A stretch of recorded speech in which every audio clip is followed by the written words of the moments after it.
well, good morning, everyone. Glad you made it here to Jackson. Of course, I'm Greg Judy.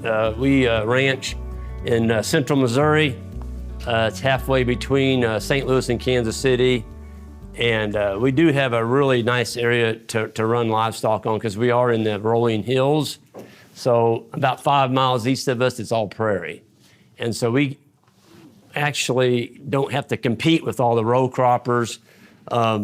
With all the subsidies that the government's handing out today, you just can't, it's hard to compete with those guys. And so we're in the rolling hills where there's not a lot of cropping.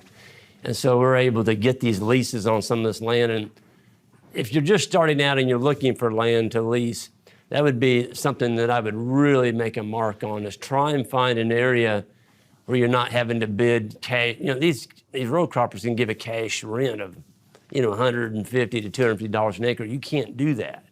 You've got to find these rolling hills that they can't crop or get away from large cities. And that's what we've done. I grew up in this area. I was fortunate. It is home to me, and I'll get more into that on the leasing the land part, but we've been pretty successful in obtaining leases, and we were forced to. I mean, we didn't have any money. We were going broke, and I realized, I had to do something different than my neighbors. And I was following all the professionals, what they told me to do. And at the end of the year, there wasn't any money left in my pocket. Everybody else had it. And so I'm a real big proponent on trying to keep as much money on the farm as possible. And we're going to talk about that in the next couple of days, of how our journey has brought us to where we are at today. And a lot of it had to do with, the philosophy and your daily life and the way you believe. You've got to be willing to do what other people won't do.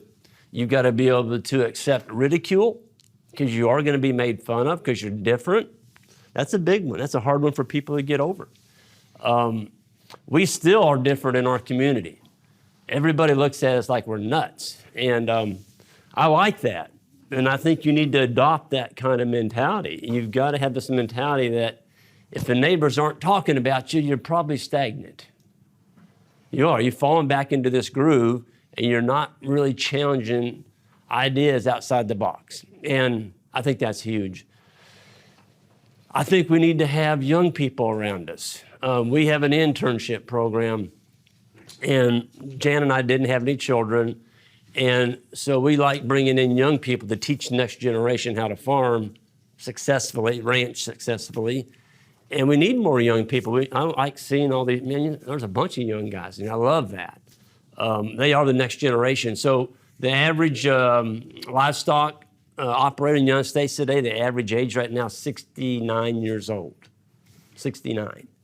So within the next 15 years, over 50% of the farms in the United States are going to be transferred to somebody.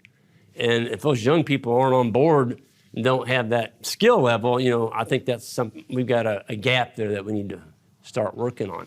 But it's an exciting time to be in agriculture. I really believe that. Everybody, if you get into this mainstream, the doom and gloom, everything going on, it can really depress you. So I'm going to challenge you all, don't let that happen to you. Everything that you see in life, it's always the glass is half full. You got to have that optimism, because if you get into this thing, well, Bob's against me, Mary's against me, the government's against me, the county's against me, pretty soon you can't think. And you just get this feeling like, well, why even try? You don't know.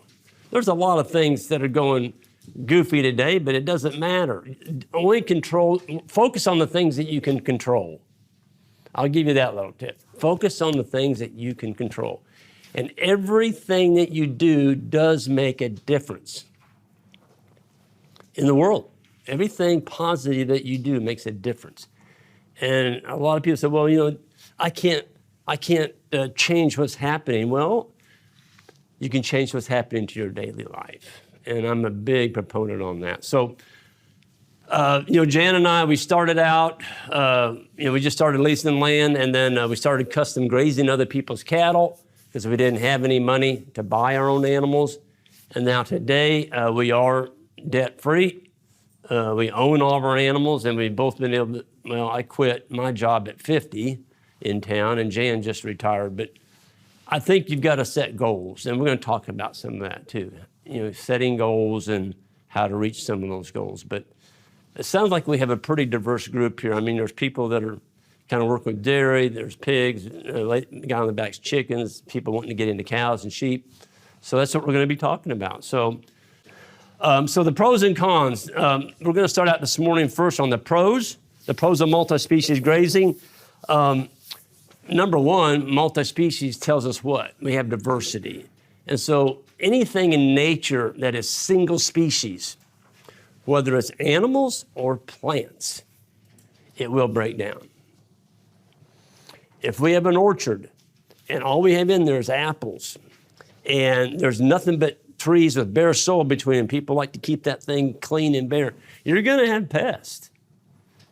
It's the same way in pasture. If you just have a pure pasture, Kentucky 31, not even like this, even Kentucky 31, that's not good on the animals. Now, you may not have as much problem with armyworms. In our area, armyworms don't like Kentucky 31 very well. So you won't have the armyworms, but you won't have good performance on your livestock. So once you bring one companion plant into fescue, it turns into be pretty good forage. If you're running a cover crop, we found out now in the last 15, 20 years, the more cover crops you put in together, the more root systems you have down there. They all source minerals, and they make root exudates, and they trade with each other. Certain like brassicas are better at sourcing and making fungi, arbuscular mycorrhizal fungi. Folks, we don't have enough fungi in our soils. I mean, it's lacking big time. We need to work on that. And the cover crops can help on that, bringing in, just good management. So we're trying to replicate nature at our best. That's what we're doing. And so multi-species, it just it harvests more dollars. And folks, we as farmers, we're supposed to feel guilty if we make a profit. At the end of the day, it does come down to dollars. We have to make a profit or we can't stay on our farm. So we need to not feel guilty about it. And a lot of farmers feel guilty if they make money. So guilty that they'll go spend it just so they don't have to pay taxes. And that builds up on you. So is it a weed? If it harvests solar energy, is it a weed? A weed is there for, why is that weed there, Caleb? Why is the weed there in our pastures? Cover the soil. Cover the soil, that's right. And so Mother Nature will pick out a weed that's suited to that soil deficiency. So in our case, years ago, the soybean field that we took over, it needed cockleburrs. Mother Nature put the whole thing into cockleburrs. And those cockleburrs are working on trying to rejuvenate that soil. I wasn't too crazy about them, but that's what she had there. And so I had to work with that. Sometimes you'll see a whole infestation of Canadian thistle. It's there working on the soil for you. There's a big push now. Everybody's getting excited about the bull nettle, or some people call it horse nettle. This time of year, you'll see it all over your pastures. Don't worry about it. It's a species, and nettles, they are not competitive like cockleburrs are. They have a little bitty leaf. They're not going to crowd out a lot of solar energy. They're not as competitive as, say, cockleburrs. So I don't even get excited about them. I mean, we have a few nettles, but to me, nature put that nettle there for a reason. So I guess what I'm saying is don't get focused on the weeds. If you're focused on managing weeds 100%, that's all you're going to have for the rest of your life is weeds. You've got to focus on what you want, and we're going to talk about that. Got to focus on what you want. So problem plants, if certain plants, now horse nettle, goats will eat that, but our sheep kind of nibble at the leaves when it's tender, but other than that, they don't monkey with it. But some of those problem plants can become food. Sericea lespedeza, we talk about that one. You all have got that down here, don't you, Sericea? That guy's smiling like he's had some experience with it. It is a nasty one. And Sericea likes a monoculture. It'll come in And Sericea has a lot of tannin in the leaves. And when that tannin drops off on the ground, it makes that soil conducive just to Sericea. It'll kill out the other plants. But Sericea is also a favorite of sheep. Sheep will eat it. Our cattle, if you've just got cattle, you're going to have trouble probably getting any use out of it. So what we went in on our Sericea lespedeza fields, the ones that are really bad, if we can't get sheep in there, we'll mow them off. And you mow off Sericea lespedeza and you mow it fairly short, like down to 4 inches, 3 to 4 inches. I call that short. And when it grows back, it's some of the best cattle feed you've ever seen. It's tender, and the cattle will eat it, and they like it, and they do well on it. It comes back real tender. Now, in Missouri, I'm going to give you dates. You've got to adapt that date to your region, but in Missouri, that would be about the 3rd week of June. It gets about that tall, and the cattle just don't like it. But you mow that stuff off, and on your next rotation, boy, you got some really good forage there. Cattle are going to eat the heck out of it, and they'll do well on it. It's actually almost as high protein as alfalfa. It's that good. It's got a deep taproot. It can take heat. It can take drought. And so I'm not going to spray it and kill it. All my neighbors are like, you need to spray that. You need to spray. Everything they see, well, you got to spray that. And I'm like, if you get in that mentality, you're wanting to kill everything, pretty soon, you'll know that for every critter on your farm, the bad ones that are chewing, like I'm talking about pests. Like if you got a corn borer or whatever, and you got a pest out there and you spray him, you've killed 1,700 beneficials. For every bad pest, there's 1,700 good ones. That's directly from Jonathan Lundgren, probably the leading plant or the insect specialist in the United States. And Jonathan's been warning people, look, we're going to wipe out the pests. We're going to wipe out all these insects. We're not going to have any natural predators left. So when the pests do come in, we don't have any predators there to eat them because we've killed them all. So don't do that on your farms, guys. Ladies, don't do that. If you start spraying, you're going to be killing some things that you're going to need down the road, and then you're going to have this massive something come in and just wipe you out, and it's because you don't have any predators. You've killed them. So I like to control brush. The control the brush and the weeds. That's what we're talking about. Sheep, goats, solar powered versus fossil fuel. I like to use solar powered vehicles. Now we do own a tractor now, but for 35 years, no, it's 40. For 40 years, I didn't have one.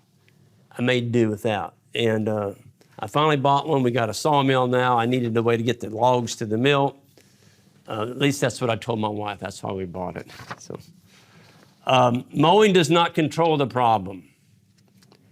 Plants do. The animals do. So that's what happened to us on our lifetime lease. So we've got a lifetime lease now on a farm, and the owners would come up every summer and they'd spend their whole week. They'd go rent a tractor and a brush hog. They'd mow the whole farm. And the next year when they came back, they're like, where did we mow? They couldn't tell it. It was worse. Each year it kept getting worse. And that's because there wasn't animals on it. So you can mow until your wheels of your tractor fall off. You're not going to control the problem. You've got to have animals and they're helping you. So when you mow that stuff off and it comes back vegetative, boom. You need to have your fencing and your water. We're going to talk about that. So there's so many things the multi-species of animals help us with on our farm. Leaves removed. So any plant, I'll give you a good example, honey locust trees, which are the thorny ones. They don't do so well with sheep because sheep, that is their favorite #1 food item, is a fresh honey locust tree, about that tall. They just strip them. They just take all the leaves off. And in about 2 years, every honey locust tree is dead. They'll kill them dead. And that's without any Tordon or all this other stuff that you can put on them to spray them. If you're gonna control thorny or woody stuff on your farm and you want to get rid of it, animals can do that. But if you want to get rid of it quicker, it takes a little more labor for sure and more money. You can cut those off. I'm talking about thorn trees like this. And our landowners, we have several of them. some of them don't want us to grow those honey locust trees. And for us to keep the lease, we have to control those. And so we go out there and we'll actually cut those. Right when we cut them, we paint the stump. And we use 1 quart of crossbow to 5 gallons of red diesel fuel. And we mix it in a 5-gallon bucket and put a lid on it. And then when we go out to do our cutting, we'll have a gallon can with a paintbrush in it. And that's it. We paint the stumps as soon as we cut them. If you're gonna paint a stump on a multiflorous bush or a thorn tree or any unwanted tree that you don't want out there, you've got to paint it within 3 hours of cutting it. If you wait longer than 3 hours, don't even bother painting it, because you're not gonna kill it. What happens is when you cut that tree,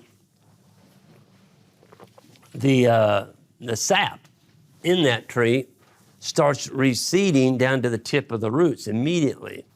And when you put that brush killer on there, it's pulling it with it, right down to the tips. And I mean, it's done.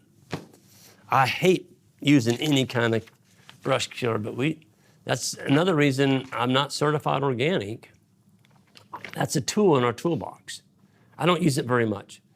But if we're building new fence, and we just leased the farm 3 months ago, and it's got some fence on it and just ate up with honey locust trees. And we went in there and we cut those dudes because we had to put the fence in. I didn't want to recut them. And they will. They'll come back mad. They come back with 5, 6, 7 trees out of one stump. And then they got those big, long, nasty thorns on them. And so we treated them. And I'm liberal with that brush killer. I want to see brush killer going down the sides of my stump, not just on the top, but on the sides. If it goes down in that bark, it gets them. And so I was out there last week looking to see what kind of control we got on them, and there's no sprouts coming up. I've got a nice clean fence, and the landowner, he's happy, I'm happy, and so it's a win-win. And that's why, be careful. Don't have somebody else telling you what to do on your farm. That's the biggest thing I have about organic, is they tell you what to do. And I don't like that. I don't like people telling me what to do, especially on my land. And then I got to pay them to tell me what to do. Sounds like somebody's taking money off the farm. Multiple species of animals, all they do is they strengthen the whole. We're talking about the whole, everything, and that's what happens. Cattle and sheep, of course, they act as dead-end hosts for the parasites. And so the cattle can ingest the sheep parasite, and the sheep can ingest the cattle parasite. No problem. But now if you put goats and sheep together and you run them as one flock, they share each other's parasites. And usually what happens is the goats it's harder to build a parasite-resistant goat than it is a parasite-resistant sheep. And so you're putting a whole lot of pressure on those goats. And you might end up with a bunch of really wormy goats if you're not careful. And the sheep can kind of take it. That's been our experience. Now, there's a good rule of thumb with goats. If you make them graze below their kneecaps, that's when you're going to start getting parasites. If you make them graze above their kneecaps, you're not going to get very many parasites. Because the parasites reside in that bottom layer of your forage. They're trying to keep out the sunlight. The sunlight cooks them. So, pigs, they turn manure, which if you can turn that manure, we're talking about cattle manure. The pigs, either fall on the cattle. We used to run Tamworth pigs, and the Tamworth, that's what we started with, and they actually were running right in with the cows. They lived with the cows. They moved with the cows, and they loved playing in cow manure. They didn't eat it because the cow manure was all grass, so we weren't feeding the pigs any grain at all. The pigs had to make it on clover. That's what they ate, clover and acorns and whatever was out there. Snakes, anything that moved, the pig would eat it. But the pigs liked to play in it, and we didn't have wallers. We didn't have a lot of wallers. And pigs in the summertime need to keep some kind of moisture on their skin when it's really hot, especially if there's lack of shade. They've got to have shade. Anyway, they would roll in that manure, and when they did and root through it, they were turning it. that kills the parasites, the flies, because you've got all these maggots in those in the manure pads, and the pigs really worked on that. Of course, chickens, they ingest the fly larvae. They'll pick through the cow pats. The animals that we're focused on right now is cattle, sheep, goats, guardian dogs, pigs, chickens, and wildlife. So we're trying to bring all those in. Right now, we're basically cattle, sheep, guardian dogs, and wildlife. We had a married couple that was living on the farm. They were doing the pigs and the chickens. Isaac, our full-time guy, he's getting interested in pigs. We'll see where that goes. But you've got to, for a centerpiece, we call it the mothership. What is the mothership of your farm? We're going to talk you'll hear that term a lot. You've got to find out what that is. What is the profit center of your farm? Which animal is that? Okay. And also it helps if the mothership is the one that you like the best. When you wake up in the morning, that's the one that you should really feel charged about when you wake up and you want to, you know, what should trigger in the morning, what gets your heart going. To me, it's cattle, and the sheep is right behind them. And then 3, I mean, I just really enjoy working with the land and the interns and the guard dogs and all the mushrooms. It all just starts falling in from that.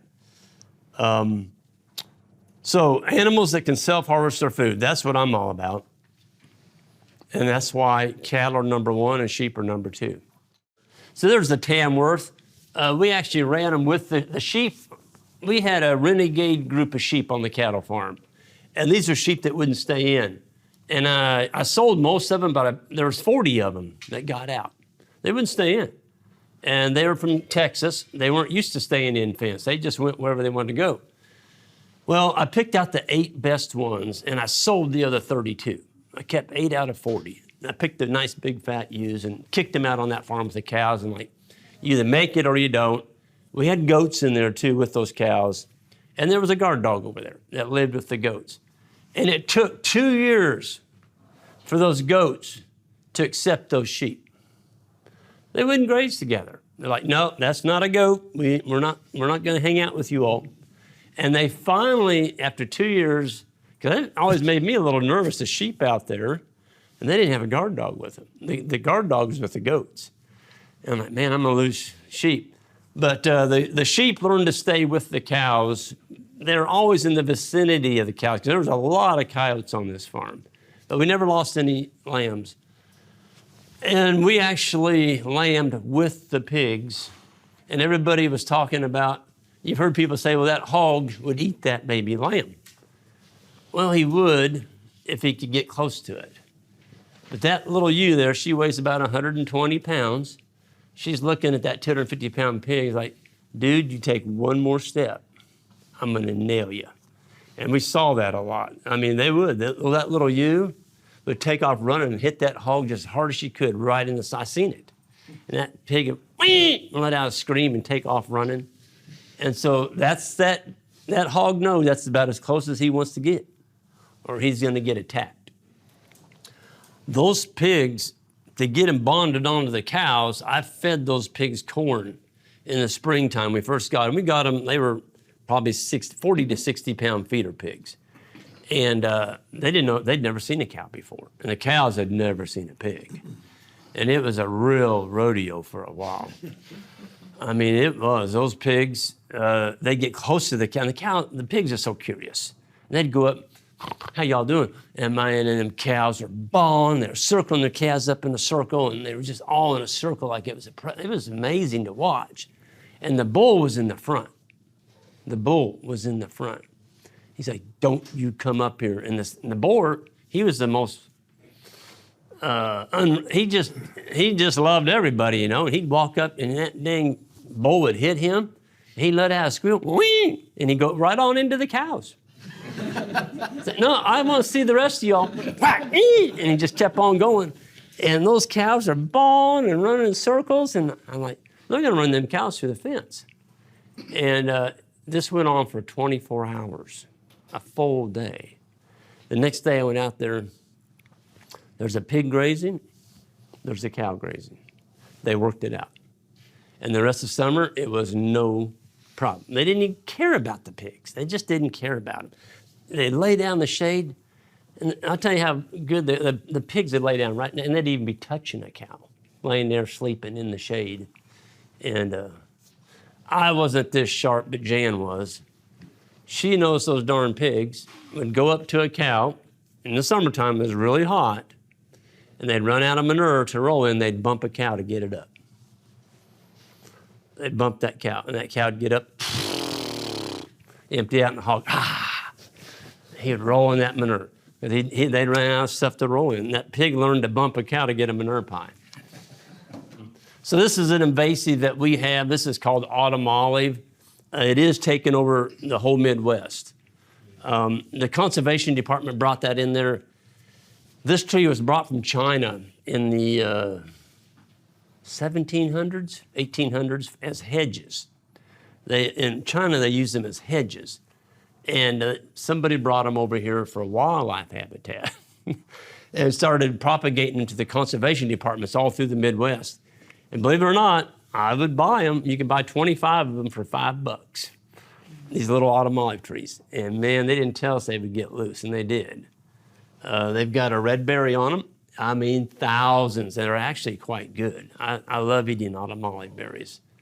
If you like sour, you'll like autumn olive. If you don't like sour, you're not going to like them. But they're really good for you. Anyway, that's the same tree right over here. So that was before. That's a closer picture. I got up close and took that one. But that was done with cattle, not sheep. That was done with cattle. Now, I had them in very high stocking density.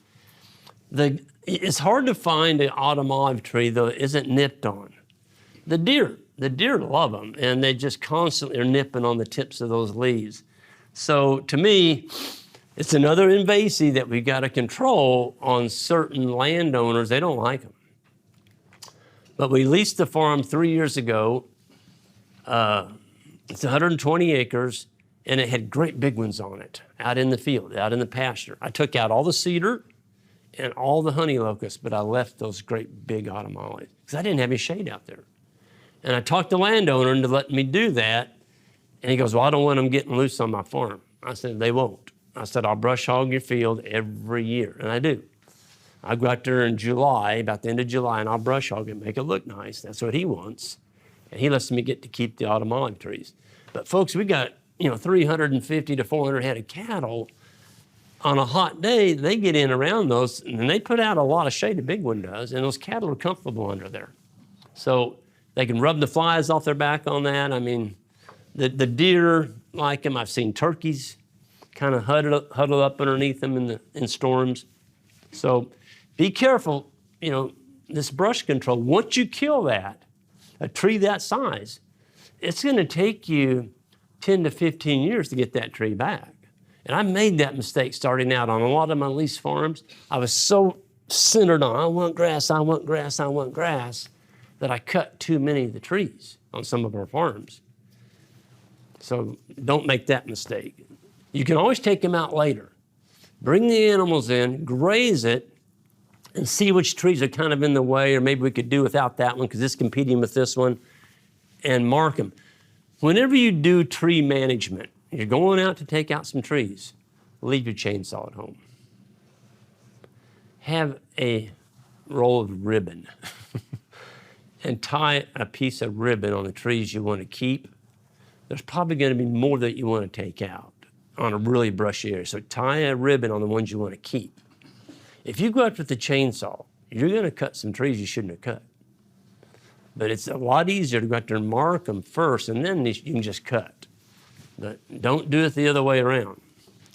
Yeah, so they graze differently. The cattle are more grass and legume, and sheep like legumes too. Anything with a broadleaf is food for a sheep or a goat. Sheep and goats will eat grass. Like right now, our sheep flock is we're giving them big paddocks. We're moving them fairly quickly because we're growing winter stockpile right now, and I don't want those sheep to take our grass down too short. They're not even touching the Kentucky 31. They're going after the clover, which doesn't bother me a bit because we're in October, what's the day, 13th? 14th. our first killing frost in central Missouri is usually October 10th. So we've already stole 3 or 4 days from Mother Nature. She didn't frost our clover yet. So I'm just letting the sheep graze the clover. That doesn't bother me because it's going to get frosted anyway and it'll turn brown. So if I can put extra weight on a sheep by letting them eat that clover and they're not even touching the fescue, that's good. Because now the fescue is getting a free ride. It's just going. And that's what we'll eat in the wintertime.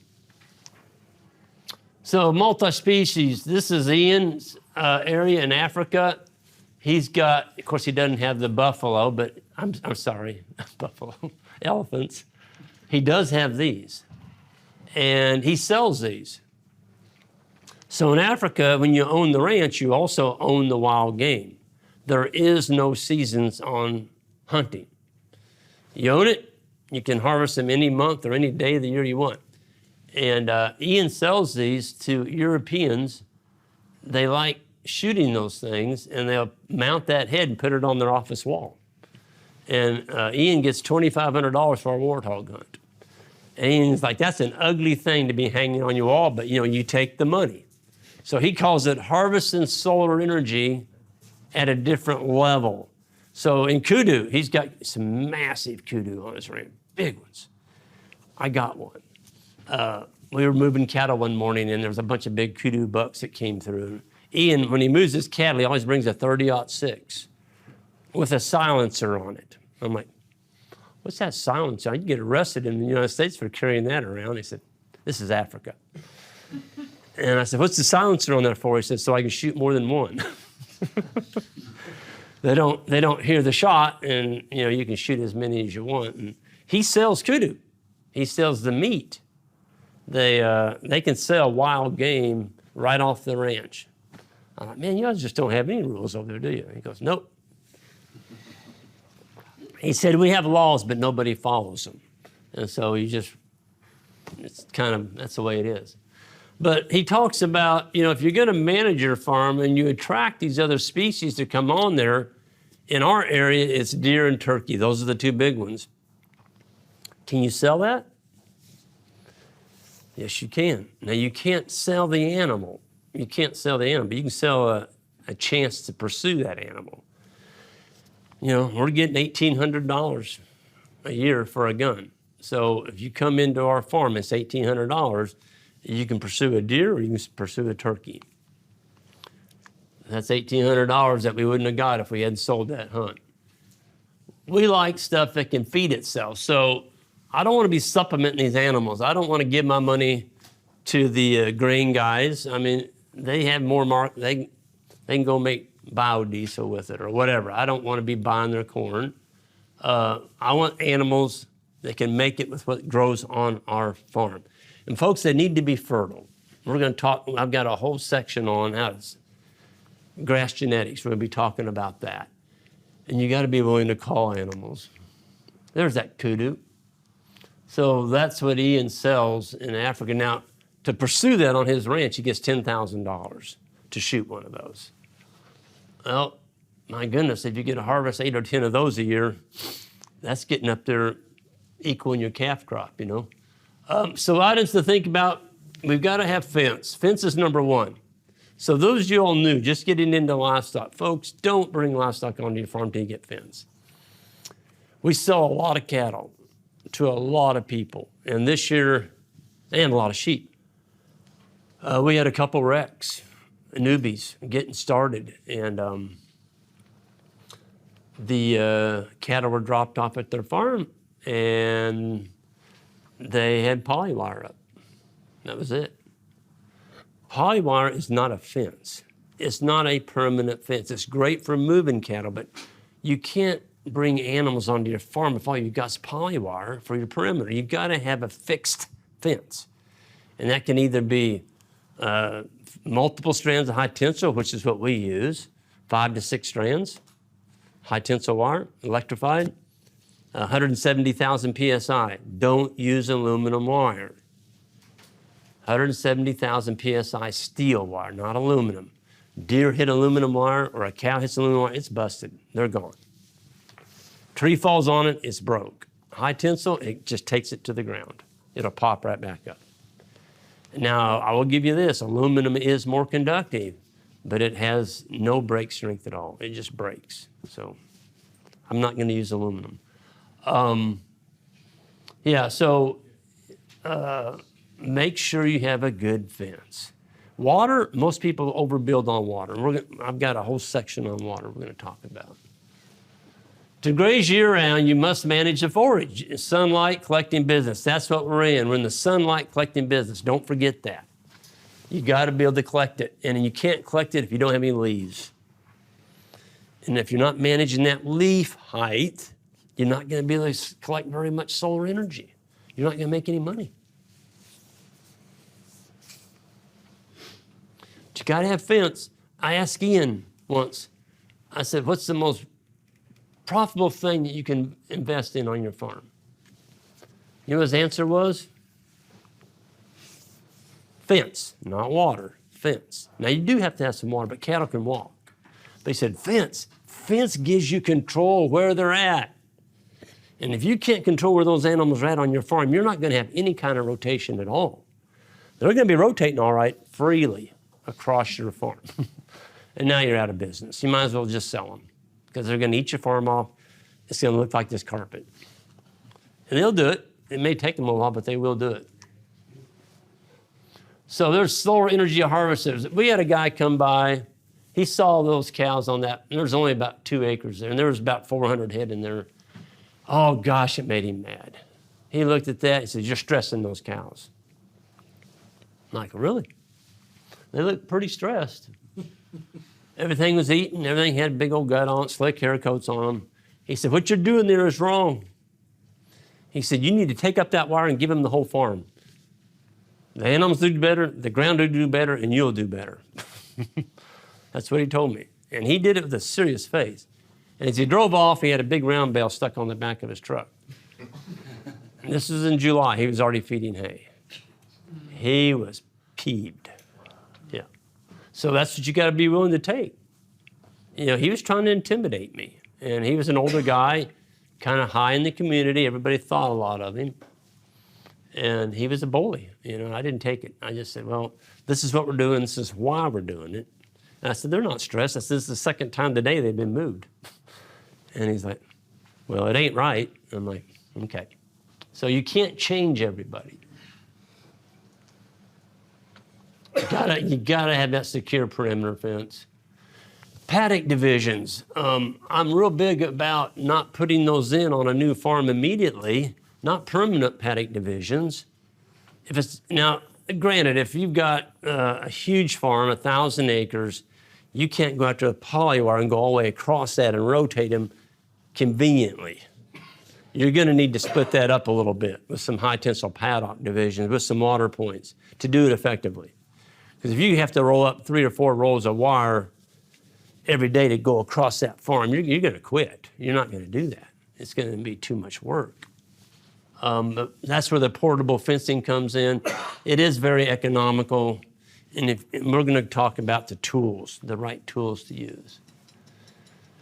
Folks, this is one that people really get hung up on. I did a consult in Iowa about 3 months ago, and this guy, he only had 2 little herds. He had like 20 cows, and he'd taken the calves off. He had like 20 calves. And somehow he got in his mind reels, and he had this great big roll of, I think it was poly tape, and it was on this thing. It looked like it belonged on a highway construction. It must have weighed 150 pounds. He had 2 of them, one for the stalkers and he's after packing. He said, it takes me 3 hours to move them cows, and he didn't have any permanent wire up anywhere. It was a wreck, and he wasn't moving the cows very fast because it was so much work. He had them in way too tight, covered in flies, laying in manure and mud, and he'd only grazed 20% of his farm for the whole year. He hadn't even made 1 rotation yet. Anyway, life is good for him again. He's got the right tools, and he's like, oh. He said, I can't believe how dumb I was. And this was a guy that was very successful in another business, and he came back to the farm, and he thought he'd be successful in the farm because he's successful in his town job. He didn't have the right tools. He just didn't know any better. It wasn't that he was dumb. He just didn't know. Just didn't know. There's the pigs as they get bigger. We were running those with one wire. And then those pigs are up there about 120, probably 130 pounds right there. But when they're little guys, I've got to talk on that, how we break them. So it's more products to offer your customers. You got multiple marketing streams of product coming in, and it spreads your marketing costs over more products. Each product brings a different customer in. So I was on, Joel Salton. We were there 3 weeks ago. We did the Stockman Grass Farmer School up there. Joel said, we don't make a lot of money on our eggs. He said, but it brings the customers to the farm. And that's what we found when we had chickens on our farms. They didn't make a lot of money with them, but they were able to bring a lot more pork customers in to buy the pastured pork that they were buying. So, and the chickens, they had a lot of fertility and they scratch a lot of manure. So fill the cooler with one trip. There was a guy in Florida, Dennis Stoltz Foods. He's up by Clearwater, Florida. He's running an all-grass dairy. And he was milking, at that time, about 20, I think he had about 28 Jersey cows. And he's doing once a day milking. He just milked them once a day in the morning, that was it. No grain. And those cows are broke to come up and stand on a rubber mat. And he had a little 2x4 he put behind their head to keep them in the stanchion. And he had a little surge milker right in the middle that went to 2 cows. So he milked 2 at a time.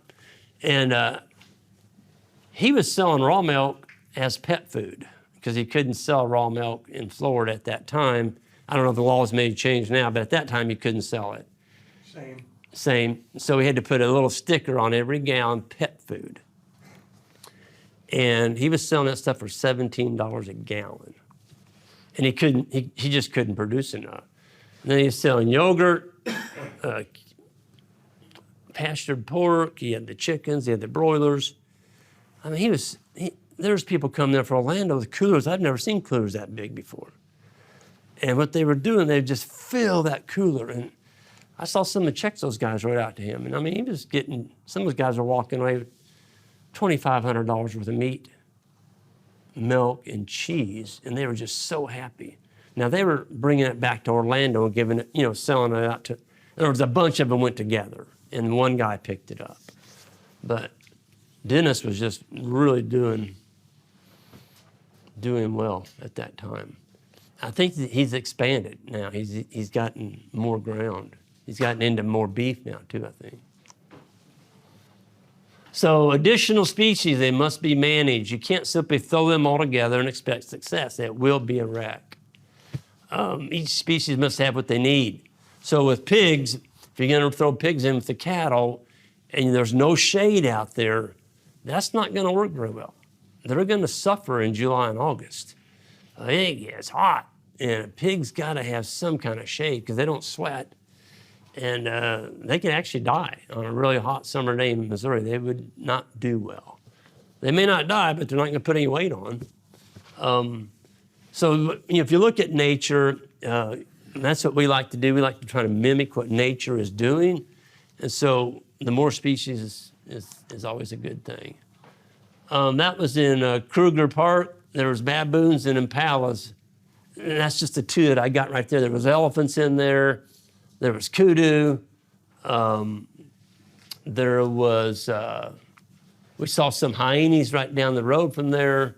There's lion, there's leopards, there's the predators. And when you go through Kruger, they're all in groups. These are animals that are being preyed on. And they're all together, and they're all alarm systems, and there's birds up in the trees, and everything's watching those leopards and those lions. Africa's kind of a mess now, but if it ever gets cleared up again over there and you have a chance and you go to South Africa, go to Kruger Park. It's the only park left in the world that is natural.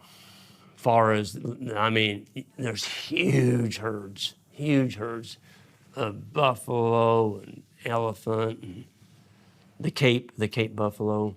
I've never seen so many animals in my life. It's crazy. It's the size, and it's 250 square miles. It's a huge park. Healthier ecosystem, well-managed multi-species operation, everything is thriving. So you have the domestic animals, you've got the wildlife, the soil, the plants, the water, and you have fish. That's all in your operation. So if you've got a pond, don't think of it as just a livestock pond. Maybe that's your goal that you built it, but you should also be thinking about fish. Stock the darn thing. Maybe you can sell those fish. Fishing days, people come out and fish. You need to charge them. Folks, you gotta charge people. You can't let people come onto your farm for free and not charge them. They don't appreciate it. And Alan Nation was big on that. He always said, you know, people appreciate it when they have to pay a little bit out of their pocket. They're gonna pay attention more. A really good example of that is go to and I'm not picking on NRCS, but if you go to one of the state-sponsored grazing schools where you just pay for, you don't have to pay any, maybe $15, and they provide you a meal. You go out there and look in that audience when you're giving a talk. 20% of the people are asleep. They didn't cost them anything, they just came for the meal. And so they're not paying attention, nobody's taking notes. But when you have to pay a little something, you want to get your money value out of that, and I think that's a good thing. So that's why we sell. You know, we got people that are mad at us because we do custom hunting. We lease out hunting rights. You don't have a right to do that. You don't own those animals. Those are the state's animals. And I'm like, no, they're on my farm. We manage that farm, so we have better ones than you do. I'm going to sell a right to purchase that animal or to pursue that animal. The same way with fish. So some of y'all may have saw the video that I posted the other day of the cows in the pond. Any of y'all see that one? That was just heartbreaking. Big, big pond. These cows just destroyed it. Just destroyed it. And it's going to cost the lady $25,000 to fix that pond. So not only does it make good sense to keep the cattle out, it also costs you a lot of money to fix it. And now there's poop and pee, and those cows were just covered in flies. The calves looked bad. They all had rough hair coats on them. Just not a healthy environment. I like to see a cow put her head down in the water and drink. And if they're licking at the water, folks, you got an issue. If they're licking at that water, not good. So moving the rams, smaller animals are much easier to handle. So if you've got young kids and you're just starting out, and you want to get into ruminants and you got a small acreage, sheep. Sheep are a lot more suited than cattle for small acreages. Because if you've got, let's just say you got 5 acres. How many cows can you run on 5 acres? Well, it depends. In Missouri, you could run maybe 1 cow-calf pair, but you could run 10 to 12 sheep on that same 5 acres and do pretty well. So you can run more of them. They're a whole lot more friendly for young people. They're not gonna hurt you. You can pick them up. You can't pick up a 400-pound calf, but you can pick up a 40, 60-pound lamb. They require less forage during droughts. So when we get into droughts in Missouri, the sheep always just shine. They're such a low maintenance animal. And goats would be in that category. The problem with goats is they're just, when they get short on forage, and if you're not moving them correctly, they will look for another place to eat. And usually it's on your neighbors. And they had these good fences make good neighbors. Well, we had good fences and they still went visiting. And I didn't have good neighbors. All of a sudden I wasn't a good neighbor. I had neighbors that were mad at me. So I missed the goats, but that's the reason we got rid of them. I just couldn't keep them home. They were characters, a little bit like the pigs. A ghost just got a different personality. You may want to, lighten up on your cow numbers when you get into droughts. Sheep and goats and chickens are much easier to manage through droughts than cattle. Chickens, you're bringing in feed, and same way with the pigs. So even if there's nothing growing, you can still keep that going, but you do have to buy the feed. I think this is the biggest mistake people make right there. When they get in a drought, they hunker down and they don't manage their pastures. Oh, it'll rain next week. I'm not selling anything because if I do, I'm not going to get anything for it. The next week gets there, you haven't had a rain. Yeah, it'll rain next week. No, you got to manage for what you know. You know how much feed you have in front of you. You know how many animals you got. You know the grass isn't regrowing behind you. You've been measuring it. You better sell off some animals. And that first cut needs to be 20%. You need to sell off 20% of your animals. When the grass is not growing back, go back in 30 days and look where you were at. And if that grass hasn't grown back any, you're in trouble. You're in big trouble. Because you're going to be back around there, let's say in another 30, 40 days, and it still hasn't regrown. Oh man, now you're looking at a golf course. And the worst thing about droughts is when you overgraze during a drought, it takes a full year to get back to normal sometimes, maybe longer. Depends how much you chewed it off. In Albuquerque, I was out there, and those guys out there, when they get in, they're always in a drought, but there's parts around New Mexico there, they only get to graze that farm once every 3 years. Now that's a rest period. Once every 3 years. It takes that long to grow something. And if they come back sooner than that, that's overgrazing. They'll have a desert. So when we're talking about that, if you're going to set up a grazing operation and you haven't planted roots anywhere, go someplace where it rains.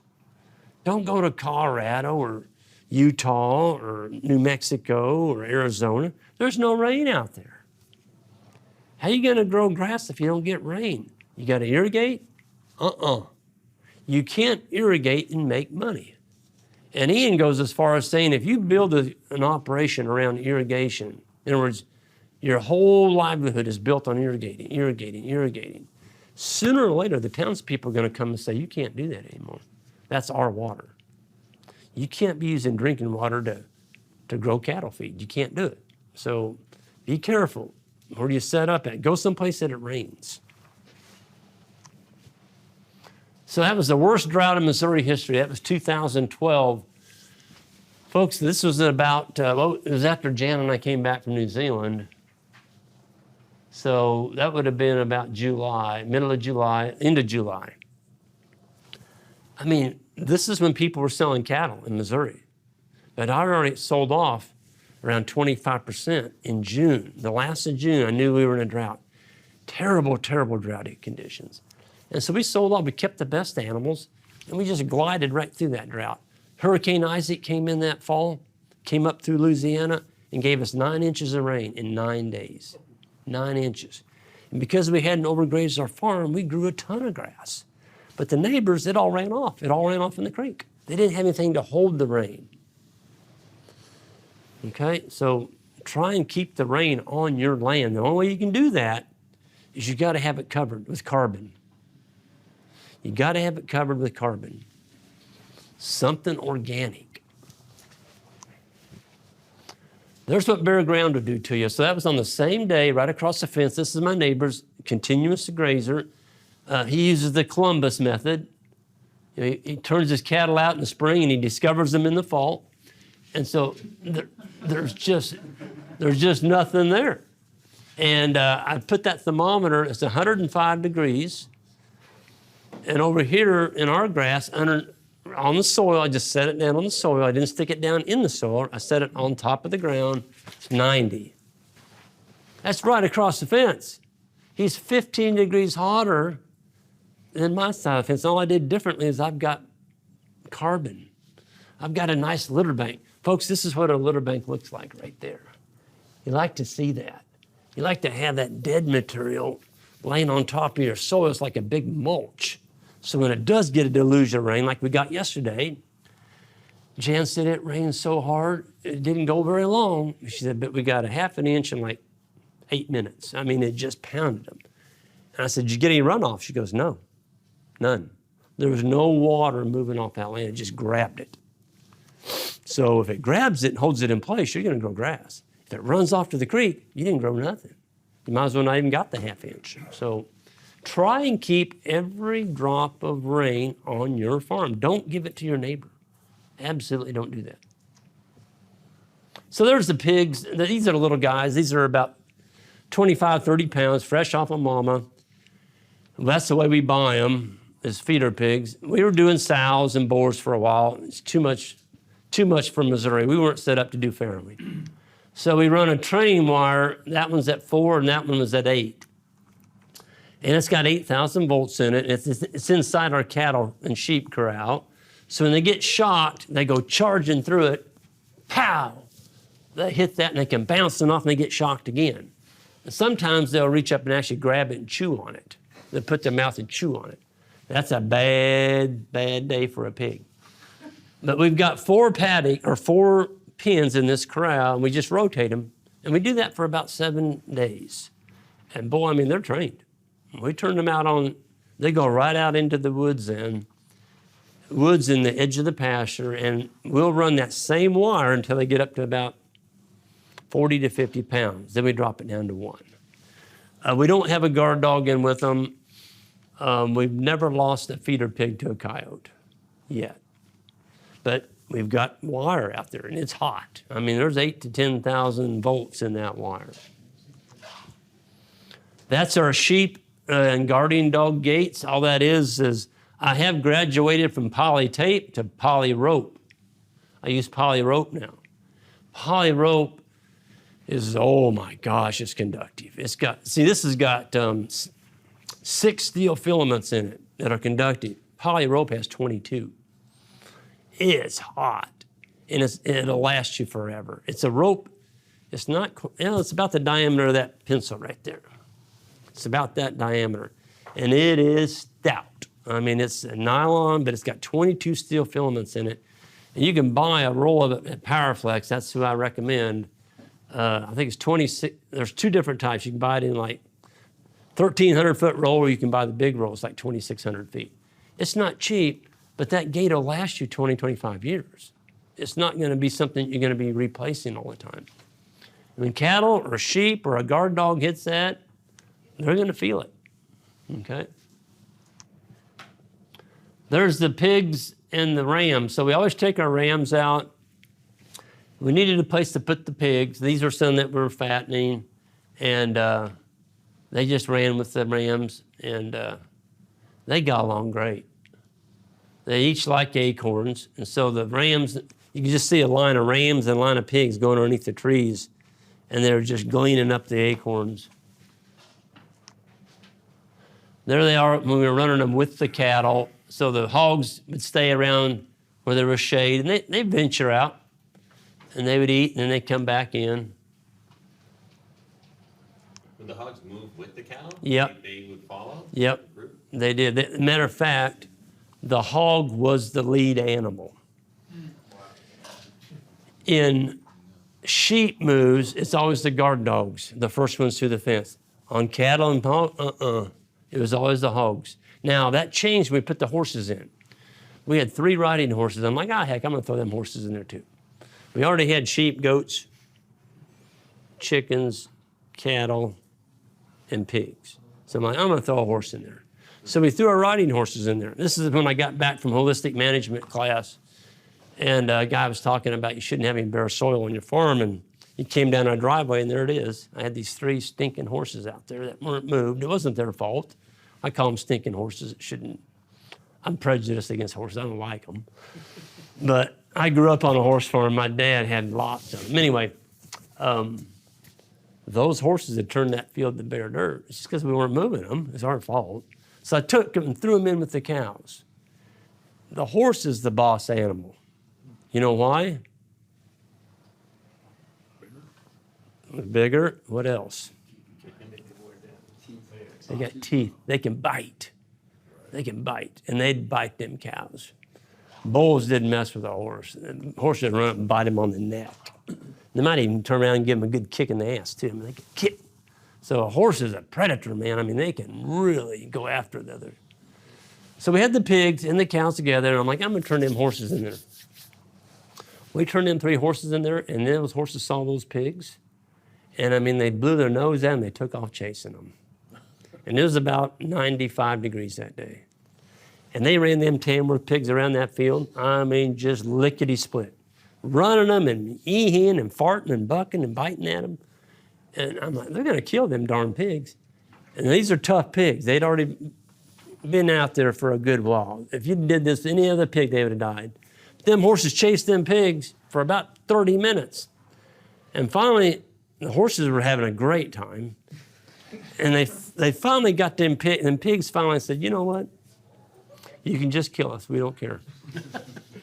And they all laid down in a pile facing out. They had a big circle of pigs. They're all facing their predators. And the horses would take off running at them to try and get them to move. And pigs would not move. Like, no, we're done. We're not going to run anymore. And they'd run around in a circle, and they'd eat in them, and they'd fart and buck and kick, and they'd just lay there. They wouldn't move. I went back and got in my truck and went home. And the next day I went out there, same deal. Pig grazing, horse grazing. Nothing was looking at the other one. They worked it out. So don't try that with wimpy pigs, though. Horses will kill them. They'll just run them to death. But those Tamworth were tough, tough pigs. Yes? Hey, keep them from rooting up everything. So how do we keep the pigs from rooting in a pasture situation like this? The only times the pigs would root would be early spring when it was raining a lot, like March, April. And in that time period, you don't want to have the pigs out there with the cows because they will turn over sod. In the summertime, we were moving them a lot. They had all the clover they wanted. They were on big areas. We didn't see them rooting at all, and we didn't have to bring them. Now, I have a friend up in North Missouri, Dennis McDonald. He's got the Mangalistas. You've heard of the Mangalista pigs? They've got they're a specialty grazing type pig, and they got fur on them. They got fur. It's more of a fur, not a hair. Funny looking pigs, but he just puts one ring. It's one of those big round rings in the nose, and that's it. They don't root, but he does ring them, and that's how he gets spot. You could do the same thing for yours? What's that? You could do the same. We did, but we never rang the pigs. It was just another thing that I didn't want to really do. And if I'd have seen them tearing up my pastures, I would have got them up and ringed them. But the only thing we did is we castrated the little boars because we had 3 sows that were farrowing out on the pasture. And when they got close to farrowing, you didn't go looking for them. When they got ready to pig, you left them alone. Because a Tamworth sow is the most friendly animal on your farm until she pigs. And then she turns into a grizzly bear. She'll eat you. I mean, she will. She'll get you down, and she will kill you if she's got little pigs. We had a guy on our farm. He was a big guy, kind of heavy set. And I left him. I said he was going to go gather the eggs in the old barn up there where we're running those pigs. And we just had a Tamworth sow that had pigged, and she hadn't come in with them. She always brings them in when the little guys get big enough to book around. Well, she hadn't been in, and it was a hot day. He went in there to gather those eggs, so I went to move the mob. When I came back, their bone was in my pickup truck with the windows rolled up. Like, what? And his eyes are about this big around. I'm like, Bowen, what are you doing in the pickup truck? He goes, he wouldn't even get out. He's just pointing at the barn. So I went and stuck my nose in that barn, and there was that sow laying in there where them chickens had their nests, where they laid the eggs. And she had about 10 little piglets sucking on her. And old Bowen, he just walked in there. He said that sow jumped up, and he said he barely made it back to the truck before she was right there just doing that oohing noise, just as he got the door shut. And that was it, boy. I mean, Bowen wouldn't go collect eggs after that until he stuck his nose and make sure there wasn't a hog in there. But they will. They'll get you. Fresh Tamworth sow is a mean critter. So we never worried about coyotes eating our baby pigs. I mean, I worried about the coyotes because if they came up on a Tamworth, that coyote was in trouble. Yeah. That's Old Spot. That's another breed of heritage breed pigs. So that's the feeder. We hand fed our pigs when we had them. And we still got some of these feeders. I like these. They're just a V 2x12 CCA And then I lined it with, we've got these linoleum squares. I've got like 20, 30 boxes of them. I got at a yard sale, and we just glued those in because I don't like pigs eating on CCA wood. I wouldn't want to eat my food in a salt-treated board, so I just put that on there. And the pigs never bothered that. They never chewed on it. And these little bars going across, when you're feeding on pasture like that, if you don't have those bars on there, there'll be a dominant pig, and he'll get his head started right here, and he'll clean that whole side with pigs, and he just knocks them all off. And then they've got to run back around, then he'll start again, he'll push them off again. But with these bars on there, he can't push them off. He can only push to that bar, then he'll sit there and eat.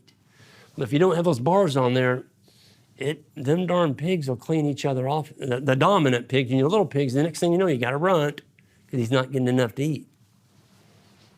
And you can move these by hand. We just set them up on the four-wheeler. You could put runners on them and drag them with your four-wheeler or by hand or whatever. We went through some pretty brushy stuff. So this is an old bulldozer pile. We like running them in bulldozer piles because those hogs, they get in that bulldozer pile. They like it in there. And we'd actually take corn, just kernels of corn, and throw off in there. And it's fun to watch them. They'll dig to China to get one kernel. They will. If they can smell it, they'll go after it. And they'll get that booger. Yep. That's the cover crops that we did, the pigs in the timber. So after the cattle went through there, we put in the cover crop like that. And that was just hand sown with a broadcast seeder. So the pigs would go through and just kind of muck it up a little bit. They'd turn the leaf litter over, and then behind the leaf litter, we would do that. One of the things I want to cover, and I'm not sure it's on the actual PowerPoint, is we want to cover some of the cons of multi-species. I don't want this to sound like it's all good. There is some cons to it. One is it does require additional fencing. So if you're going to run sheep, starting out especially, you need a little bit better fencing you do with cattle. You can't just go out there with one wire 32 inches tall and expect to keep sheep in.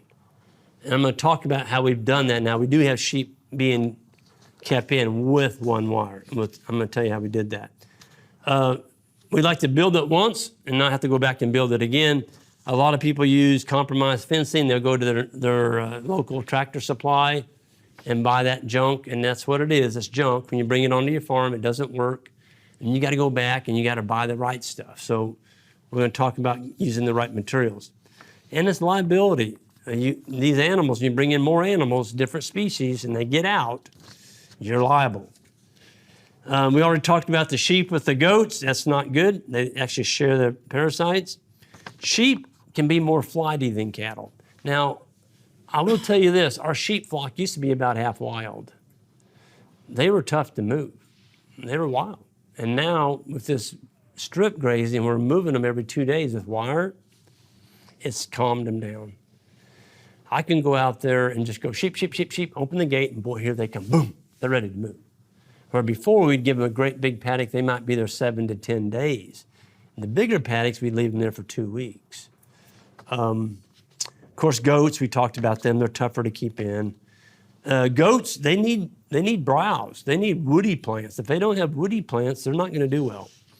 And the pigs, you gotta move those pigs. If they are just kept in one area, if we'd have left them on this area, just take the cover crop off. I should have taken a picture before I seeded. They would kill those trees. The pigs will chew the bark on the trees. They'll go down and they'll chew the roots, and you'll have a bunch of dead trees. My old father-in-law from my first marriage, he was a great old man, awesome fellow. But he had 40 acres. He called it the hog lot. 40 acres of white oak timber. And he went in there and he put woven wire around that whole 40. And back in the day, folks, in Missouri, they called pigs mortgage lifters. Because 2 litters a year, you had a litter of feeder pigs. And there was a really good market for feeder pigs. And so every farmer back in the hills had pigs. And because you had a cash crop, every 6 months, you'd have another load of feeder pigs to bring in. And he kept those hogs in that 40 acres for, well, heck, Kenneth had pigs there for 50 years. and they were never moved. And he had a big concrete pad up front that he fed them on. And then he had some self-feeders up there too. And the farrowing houses are up closer to the road. But those pigs that go through that woods, there was not one oak leaf in that whole 40 acres. Not one oak leaf. And the ones that fell off. And the acorns were got immediately, but the hogs went after the dirt. They ate the leaf litter. And so it turned it into this moonscape. And when it rained, it started eroding. And he's been dead now 15 years, and my nephew inherited that farm. And it still looks, I mean, all the trees are dead. That whole 40 acres, it killed every tree on it. Yeah, so hogs are really destructive when they're not moved. They will kill trees. So if you want to kill trees, you bring in hogs, they'll do it for you, but they're also going to really tear your ground up. The only way to rectify that is you're going to have some way to get that tree out of there and get in there with heavy equipment, smooth it out, and get some grass in there. So pigs kill stuff. Before you spend money on anything, I think it's a good idea to have a brainstorming session with your family and identify your weakest link in your operation and stay away from investing in shiny metal. That's number one.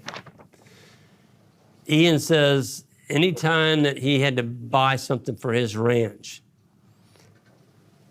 he would wait 24 hours and he'd go down and he'd sit in the shade of a tree, the cool drink, and he'd think about it. He'd brainstorm and he'd ask himself this question: what would happen today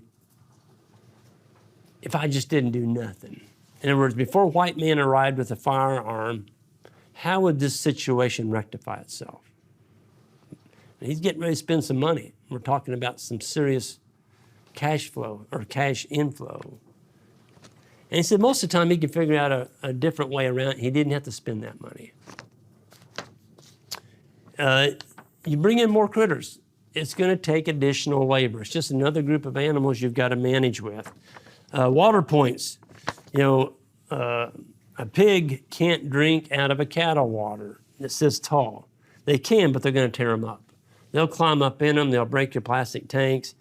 Tire tanks, they'll actually get in them, and they can break off your floats. So you got to look at that, different methods of watering them. We're using wood platforms. So right now, the sheep are rotated behind our cow herd. We've got water tanks this high. So what we did is we took some of our cedar lumber that we mill, and we built a series of steps with a platform. So the sheep can walk up and drink out of the cattle tanks. And when the cattle come through there, we remove the platform. The cattle are big, they'll just bust that cedar platform all to pieces. Partial covers on tanks, you gotta be careful. These little sheep, the little lambs and goats especially, they like walking on the ledges of tire tanks, and they can fall in there. And so Greg Brand lost, what was it? He lost a bunch of sheep. I think it was 4 or 5 lambs before he took concrete blocks and he built a series of steps out of that tire tank. So if a lamb or a baby goat is pushed off in there or falls in the tank, he can get on those blocks and he can walk back out. Because a tire tank, they can't get out of them. It's a death trap for a young animal. Just things about, you want to think about that. Can you combine species to reduce labor? Possibly. We did with the pigs. We put the pigs in with the cows. Additional handling facilities. When we got into sheep, I didn't want to go out and buy a bunch more handling facilities, and I'm going to show you what we did, but we just modified what we had. Yeah, so that's that. So now you've got these other species on. You've got to investigate potential marketing before investing. Farmers are real good at growing things, but we're not the best at marketing them. Oh, somebody will buy it. You get excited, and I've seen this, and I'm going to give you a couple examples. We had a guy, he was a pastor. He bought a 250-acre farm up North Missouri, and he got all energized about low-line cattle. Oh, I'm going to do low-line. I'm going to do low-line. I'm like, be careful. I said, they're great cattle. They're efficient on grass. You can finish them on grass. But you better make sure you can market them. There's a good market for grass-fed beef. I can sell everything I can raise. I'm like, well, what about your cull cows? Well, I'll grind those into hamburger.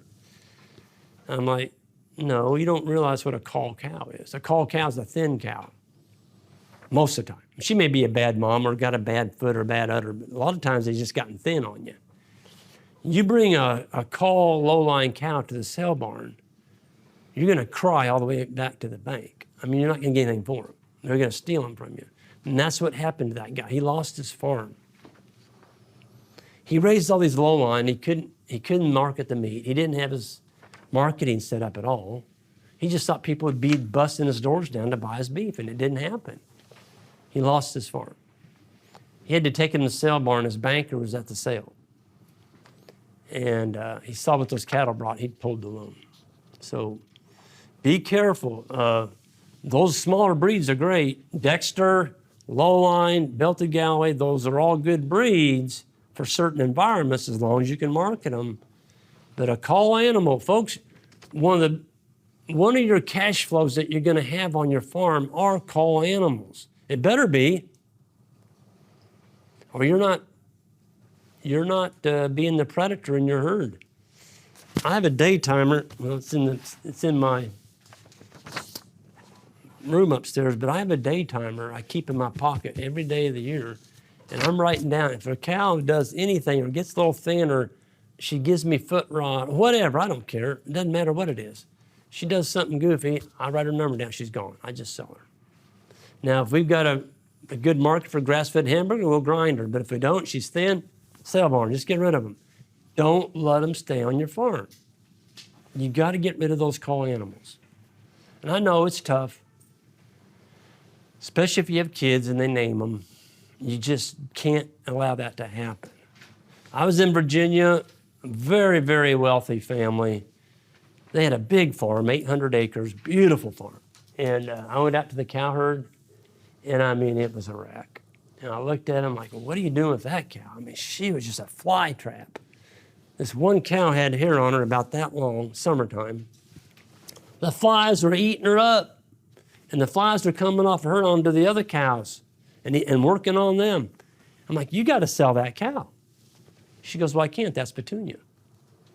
I'm like, that's my daughter's cow. I'm like, well, your daughter's cow is killing you. You need to really get rid of that Petunia. But he couldn't do it. He couldn't do it because it was named. So be careful. This is a business. There's animals that need to be called and they need to go to town. When you name animals, that doesn't happen. Greg, I'm kind of curious what people get for cows live weight. Because we can get someone come by and 50 cents per pound live weight. And they just drive them down to Pennsylvania from New York and sell them at the auction. But that's what it means to us. So it's $500 or yep. $600 So the question was on cull cows, what can you expect to get for that animal if you bring it to the market? And it all depends on the condition of the cow. If it's a fat, open cow, she lost her calf, or she's a terrible mother, she's kicking at the calf, you want to get rid of her, I don't put up with that. I mean, it makes me so irritable. I'm like, honey, I took care of her, you're going to kick your calf, you're out of here. That cow's going to bring, she's open, she's not bred back, but she's got pretty good condition on her. Right now in today's market, a good cull cow is going to bring you probably around $700. I've seen them go as high as $1 a pound, but they're not there right now. Now bulls, big old bull has gotten too heavy. Maybe he's developed an attitude. Ours don't. We don't keep animals like that. But I've seen bulls come. I brought in a cull cow-calf pair last Monday, and she wasn't doing any good with that calf. She wasn't milking it right. And you could tell by looking at the calf. I'm like, honey, you're gone, and the calf. I brought them in there, and they in front of me. I'm waiting for my turn. They dropped this bull off. I mean, he was a monster. He was about that tall. And when he came out of that trailer, there was 4 young guys in there. They were built kind of like you and fast on their feet. And they had a dog in there with them. And that bull cleaned that pen. I mean, they put them all over the fence and had the dog down. That dog was fast. and it was biting at that bull, and he got that dog and had him down on the ground, and luckily the dog got it out underneath there. But yeah, there's people keep call animals for too long. That one should have been called a long time ago. But call animals, the thinner they are, the less you're going to bring. Right now, call cows in Missouri are probably around 65 cents, 70. In the fall, that's another thing about marketing. You know, if you're going to just sell calves, folks, you're not going to make any money. If you're just going to sell a calf off the cow, a 400-pound calf in the fall, you might make a little bit, but you're not going to knock them dead. You need to keep that calf and winter it, have enough grass that you can winter it, sell it as a yearling. Now you've got a calf up there 650, 700 pounds. And our biggest cash flow right now in livestock, our biggest profit center, seed stock. You know why? There's nobody raising them. You can't go out and buy grass genetic cows today. You just can't. Go on the internet and see if you can find me 20 South Pole heifers. But you can't do it. If you do, they're going to be $2,500 a piece. There's that kind of market for grass-fed genetics right now. So why don't you want a piece of that? I'm serious. If you're gonna, it doesn't cost any more for a good animal to eat grass than it does a bad one. Raise the good ones. They're worth a lot of money. You can sell the calls. Just sell the calls, but keep them good ones. They're going to allow you to pay for that farm. Maybe put your kids through college, whatever you want to do with that money. There's money in livestock, but it's got to be the good ones. Them bad ones are going to kill you. You don't want them. Long, hairy things, get rid of them. Ugh. Got to have a slick-hided animal. Google 3-cow marketing website. That's Charlotte Smith. How many of y'all heard of Charlotte? I've been pushing Charlotte for several years. She has some online stuff that you can sign up for. She gives a school online, and she takes you through it, like step 1, step 2, step 3. And Charlotte's whole deal is, Charlotte's a very successful direct marketer, probably one of the best in the United States. I would put her up there even or above Joel Salatin. She's that good. And she's milking, I don't know, maybe 7 cows, 6 or 7 cows. She's got some chickens. I think she's got some pigs. But it's her marketing skills. She's got a little bitty farm store in maybe 16 by 16, but it's pretty. On the front, she's got the flowers painted on it, and it's clean and it looks nice. But Charlotte's whole deal is on marketing. People are buying your product because of what you tell them from your heart. So it's called marketing from the heart. You've got to have a story about your product. People don't buy your product because it's just you. They buy it because of your story. They buy it because of your kids. They buy it because you're trying to farm in sync with nature. You're not the industrial feedlot. And they don't question you on price. A customer that questions you on price is not your customer. Those need to go to Sam's or Walmart or Kroger or whatever. They're not your customer. And if they're questioning you on price, then they feel like you don't have a right to make a living. Charlotte Smith, she's really good. So there's conclusions on this. There's more pros than there are cons of adding multi-species. It just helps your farm. But be careful, folks. And we're going to talk more about the sequence of how we bring these in. You got more solar energy that you're being collected now because you have animals that eat it. That used to be a problem plant is now being grown into lamb or goat or pig or chicken or whatever. These nuisance plants are now cash.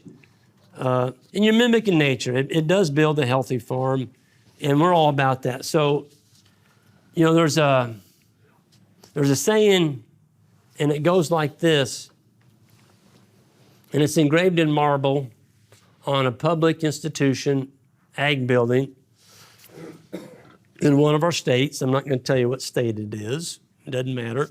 But as the students go to school each day, they read this quote. It's right across the front. And it goes like this: nothing in nature is given. It is won. W-O-N. And the meaning of that quote is, unless you get a bigger piece of machinery or a bigger, meaner chemical or a bigger club, Mother Nature's going to kick your tail. We've got to control nature. It's like, what? That's what we're teaching the ag kids today that are coming out of these colleges. And it's just the opposite. It's just the opposite. But you know what? The tide is changing.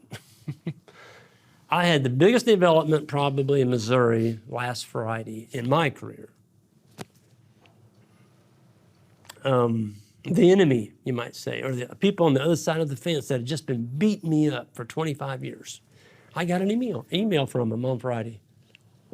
The Missouri Cattlemen's Association. They're very anti-grass. It's all feedlot. You got to give them corn. You got to give them corn. You got to take that calf off. Don't let it have any grain. Put it in the feedlot. And I'm like, you got to be kidding me. Anyway, I got an email from them. And the conference is going to be held in Columbia this year, and they want me to be the keynote speaker. And you know what they want me to talk on? Regenerative grazing. I'm like, what? So it's changing. And my first feeling to that is like, you all been beating me up for 25 years. Why would I do that? No, that's not the right thought process. You're never going to change people's minds unless there's a discussion. And so I'm going to really tone my talk down. I'm not going to beat up on feedlots. I'm just going to show them what we're doing and plant that seed. Try and plant that seed in those young people. There's going to be over 500 people there. And I've got their platform for an hour and a half. Then I've got 2 breakout sessions in the afternoon. So I think somebody at the Missouri Cattlemen's Association is getting pressure put on. It's like, you know, y'all have got a bad image. You hear it? I mean, if you go on the internet, global warming, the cow burps, the cattle and feedlot, people don't like that stuff. They don't like that image. And so we need to change that. Cattle are not the issue, folks. It's the only tool we have left to regenerate the soil. And without cattle, we can't do it. We can't capture the rainwater because we can't grow carbon without adding chemical fertilizer. We've got to have those ruminant animals out there. And so we have a great story. We're at the leading edge of this thing. We're at the front. We're not at the back anymore, we're at the front. And it's exciting. It's really exciting.